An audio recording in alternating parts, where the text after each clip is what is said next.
Welcome back with another video. This is Hafiz Nadeem and you're watching Hafiz IT. Today our topic is very important, especially for your PBA. So आज हम table को discuss करेंगे कि how we can create tables in HTML. So tables are very important because last day जो अभी paper आया है इसमें भी टेबल की एग्जांपल्स आई हैं, पूछा गया टेबल्स के बारे में और एक क्वेश्चन आया, लॉन्ग क्वेश्चन में आया था कि how you can create tables. So first of all you need table tag. With in table tag you must remember there is a tag that is called TR. So TR stand for table row. Okay, so remember whenever you are going to create tables, so first TR should be like within first TR there are sub tags जो कि TH कहलाएगा, यानी कि table heading कहलाएगी.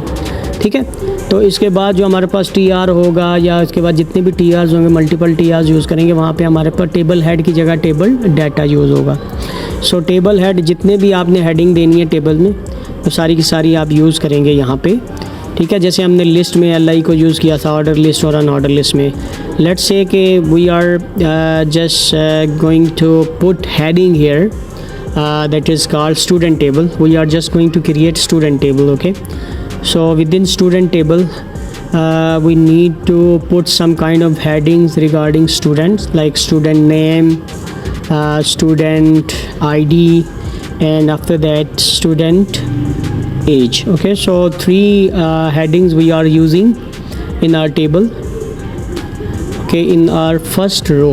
So remember this is our first row, but remember that what does actually means by first row in a table. Basically I told you there can be multiple rows, but remember that whenever we are talking about multiple rows, it's not about like TR1, TR2 and TR3. Okay, so there is only one TR, like there is only one tag for table row, that is called TR. So doesn't matter you are going to create first row, you are going to create second row, like जितनी भी रो आप create करोगे उसके लिए आपको TR ही चाहिए होगा. So I am just going to put like comments. So we already discussed about comments in our previous videos. So table row, TR stand for table row and TH stand for table head. Okay, for example heading of our table. So this is our table and the heading of our table is student name, student ID and student age. So this is comment I just put here. So this is very first row that will call the heading of our table. Okay, got it. So a table and the first row will be the heading of our table. Okay, so I need to mention here the very important thing that you should remember. I told you कि remember inside first row जो भी आपकी first row रहेगी, ठीक है, वो table head tag उसमें use करेंगे आप. ठीक है, ये याद रखिएगा, बहुत इंपॉर्टेंट चीज़ है. जो मैं आपको जो बात बता रहा होता हूँ कि आपने याद रखनी है, वो चीज़ें हैं कि जो पेपर में, बोर्ड के पेपर में बच्चों ने मिस्टेक की हुई है, वो वाली बातें मैं आपको बता रहा हूँ. स्पेशली PBA में जो मिस्टेक्स हैं कि बच्चे यही मिस्टेक कर रहे होते हैं कि उनको ये पता नहीं हो रहा होता कि हमने क्या यूज़ करना है. फर्स्ट TR के अंदर हमने TH को कैसे यूज़ करना है. ठीक है, और टेबल रो जो है वो अगर फर्स्ट रो बना रहे हैं तो TR1 लिख रहे हैं, सेकंड रो बना रहे हैं तो TR2 लिख लें.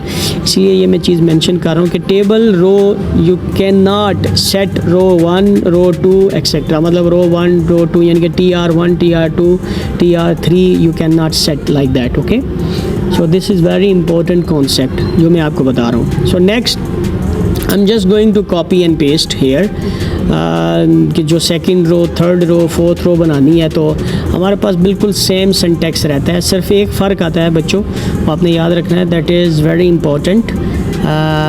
TD, you have to use TD instead of TH. ठीक है, अनइंटेंशनली मैंने यहाँ पे जो है वो यूज़ कर लिया TH, but remember that you have to use TD instead of TH. Okay, so how many rows you need to use to put data? So you need to use TD. TD stand for table data. Okay, TH stand for table heading and TR stand for table rows. So ये सारे के सारे tags हैं total जब आप define करेंगे table को. Okay, so I am just going to copy paste और उसके बाद मैं रो 1 को चेंज कर देता हूँ और यहाँ पे डाटा लिख देता हूँ. इनके अली स्टूडेंट आईडी है तो उसकी आईडी लिख दूँगा और उसके बाद लास्ट में उसकी एज लिख दूँगा. ठीक है जी. सो उसकी एज लिख देते हैं और यहाँ पे इसका रोल नंबर थोड़ा चेंज करके लिखते हैं 109 and student age is 14. Okay, so as I told earlier you need to use TD instead of TH whenever you are going to write the data. Okay, so now let's copy and paste again और completely मैं इसको इसी तरह रखूँगा और यहाँ पे row second के बाद में थर्ड रो यूज़ करूँगा. सो यहाँ पे आप देख सकते हैं कि we are not including like TR1 TR2 और TR3. ओके, बार बार मैं बता रहा हूँ बिकॉज ये स्टूडेंट बहुत ज़्यादा मिस्टेक करते हैं. Okay, so let's just compile and run this program. So then we will see, then we can see the output of this program. So let's take okay, so यहाँ पे हम इसको run and compile करेंगे without debugging. So yes, यहाँ पे check करते हैं. Yes, आप देख सकते हैं दिस इज़ आवर टेबल. सो ये हमारे पास टेबल बन के आ गया जहाँ में हमारे पास हेडिंग है और उसका डाटा पड़ा हुआ है. बेसिकली डाटा नहीं, हमने उसके जगह TH यूज़ कर दिया बट TD यूज़ करेंगे तो आपके पास डाटा इसी तरह आएगा बट बोल्ड फॉर्म में नहीं रहेगा. ओके, सो यहाँ पे आपको लग रहा होगा कि सर ये डाटा नज़र नहीं आ रहा, लाइक यू आर फीलिंग के प्रॉपर टेबल की शेप में नहीं आ रहा. तो because there is no any kind of border, so we will learn in our CSS videos के हम कैसे सेट करेंगे हर एक चीज़ को. बट यहाँ पे सिंपली मैं एक बॉर्डर सेट कर देता हूँ ताकि एक टेबल जो है वो अच्छा नज़र आए, प्रॉपर टेबल नज़र आए. तो मैं इसको स्टाइल अप्लाई लाइक ओके, सो मैं 1 रखता हूँ. बॉर्डर इसका सेट कर लेता हूँ 1. सो बॉर्डर में सेट करूँगा 1 तो आपके पास जो है वो आप देख सकते हैं कि कम्प्लीटली एक प्रॉपर टेबल बन के आपके सामने आ जाएगा. Okay, so this is example of our table.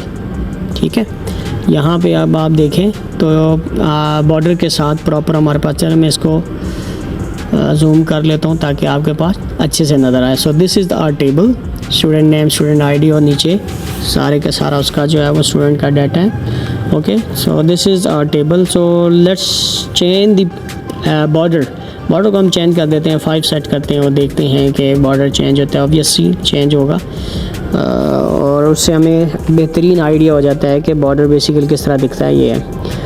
So this is all about for today video. Hopefully you enjoy this video. Keep sharing with your friends.